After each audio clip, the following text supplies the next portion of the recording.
Alors on parle de créolisation. Créolisation de la société, créolisation de la langue, abâtardissement. Et actuellement j'écris beaucoup sur le syncrétisme. Le syncrétisme consiste à présenter comme unité ce qui est diversité. Plus les gens affirment l'unité, plus c'est révélateur de la diversité. Certains croient que parce que les gens affirment l'unité, il y a unité. Non, c'est un vœu. Même dans le judaïsme, chaque fois qu'on parle d'unité, notamment dans le schéma Israël, puisqu'on est samedi matin, c'est justement qu'il n'y a pas unité. Il y a une affirmation unitaire, mais ce n'est pas du tout la même chose. Eh bien, là encore, il y a des sociétés qui sont très syncrétiques, comme les États-Unis, et qui le sont beaucoup plus que la France. Par exemple, je voyais hier un film de Cassavetes, Shadows, où les rapports entre les blancs et les noirs sont très particuliers. Et ils ne sont pas du tout du même ordre qu'en France. Et en France, la société est beaucoup plus raciste qu'aux États-Unis, finalement, contrairement à ce qu'on peut croire.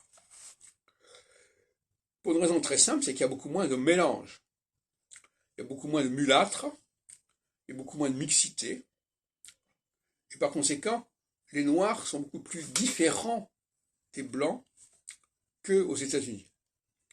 Quand on voit un film comme Shadows, on se dit, mais ces gens-là sont pas très clairement noirs. Enfin, ils ne sont pas noirs au sens où on l'entend en France.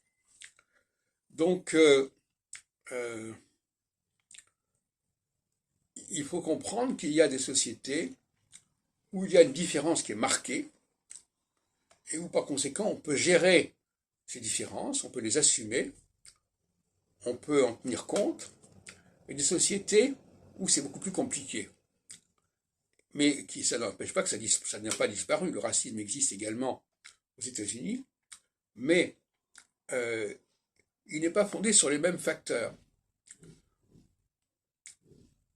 Vous savez qu'il y a un racisme qui consiste à dire